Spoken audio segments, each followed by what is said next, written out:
Hey guys.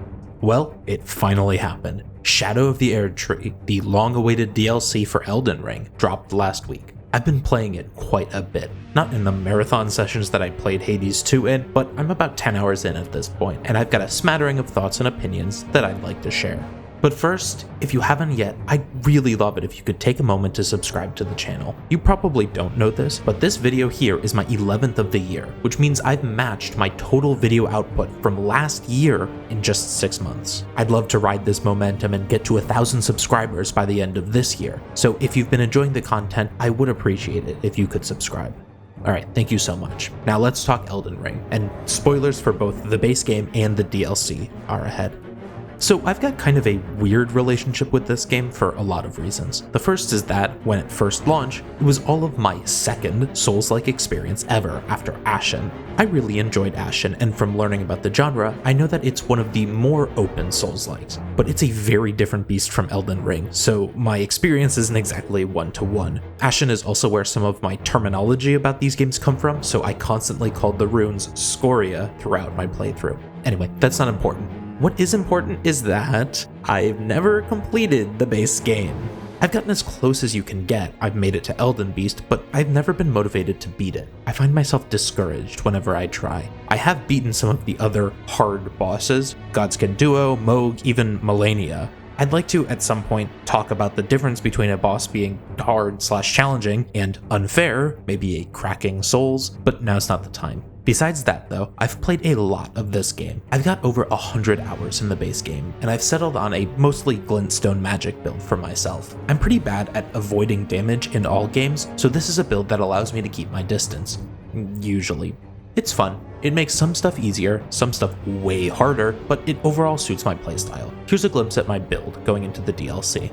The first thing that I was struck by, as I always am whenever I play this game, is just how pretty it is. I mostly play games on the Switch, so there's definitely an upper limit for graphical fidelity that I'm used to, and most of the games that I play definitely bump up against it. I'm not really bothered by it, but I'm always impressed whenever I boot up Elden Ring and see just how much better games can look. For all the bleak and depressing stuff that happens in this game, the world is gorgeous. The Shadow Realm, God, that's so camp, I love it, does not drop the ball in this. The Skadu tree, or whatever this thing is, hanging over the whole map, kind of like the Erdtree, but way cooler looking, gives this whole place so much flavor. In general, as great as some of the areas in the base game look, the Shadow Realm really does outclass it. Places like the Cerulean Coast and the Rao Ancient Ruins are just so colorful and punchy. And of course, we've got the autumn-colored area around Cairo's Hidden Grove, which just speaks to me.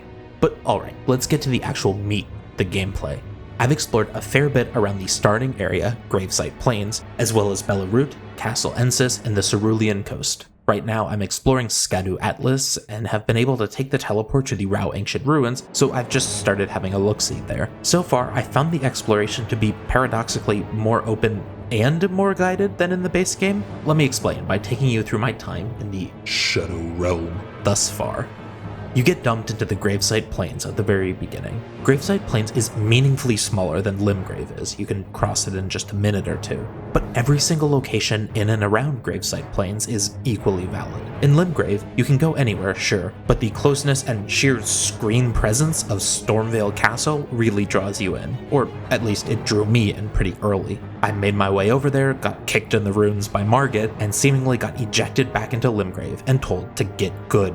Gravesite Plains is different. The Skadu tree is omnipresent and looming, so you do know where you'll need to go eventually. But at least to me, it didn't really feel like there was any one route to get there. Sure, you've got to go north-ish, but most of the things are north too. And even if the destination is north, after playing the main campaign of the game, there was no telling what the direct path held, if it existed at all. So I didn't go straight north. I made quick work of the nearby mausoleum, looted the scorched ruins as much as I could, then made it to the three-path cross, after getting decimated by the Fire Giant 2.0, that is. Castle Ensis looked tempting, but I decided to keep heading north and arrived at the abandoned village there. I was immediately swamped by the natives, so I made a beeline out of there and ended up in a shallow swamp with a huge dragon in it. I had enough wits about me to summon this beautiful bastard, yes, I use Mimic Tear, I'm a big phony, and proceeded to immediately get my teeth kicked in. Yep, it's Elden Ring, alright.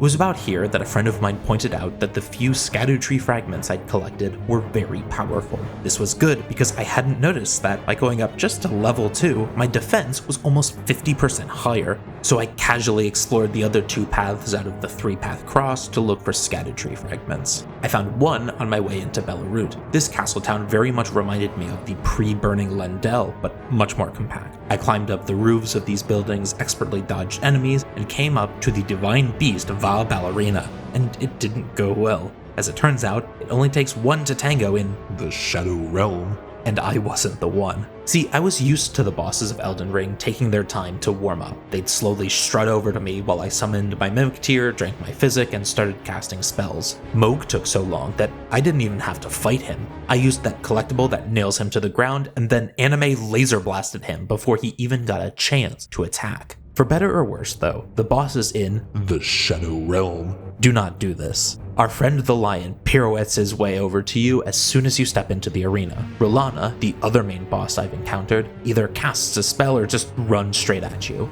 Needless to say, I had to readjust my expectations for these boss fights. It was after discovering Rolana that I realized that I needed to get gooder, so I took the time to scour the regions I had access to for more Erdtree fragments. I carefully combed the Graveside Plains, learning that I need to murk some of those pothead guys before they ran off to steal their fragments. I went deep into the Cerulean coast, made it to the fissure, and then came back and bumbled around the fog-ripped catacombs for a while. All told, I made it up to the Erdtree fragment level 6 before I returned to Rolana. She was a pretty hard fight, though I'll begrudgingly admit that she does have some cool moves. I actually gasped when she got into phase 2 and lit her swords on fire and ice, but with some help from other me, I eventually whittled her down. I do think that the difficulty was tuned so that even pretty late game players like myself should feel the challenge and be incentivized to go fragment hunting.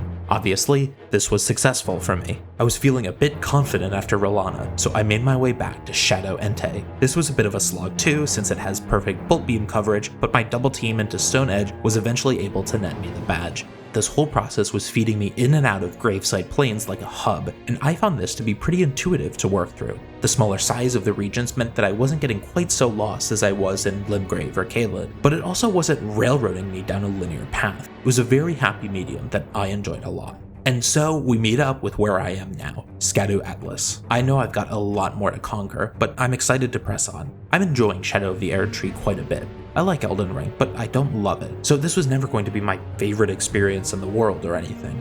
But with the hindsight of both my main game playthrough and the guidance of a friend, thanks X, I've been having a great time. It's well worth diving into if you haven't yet.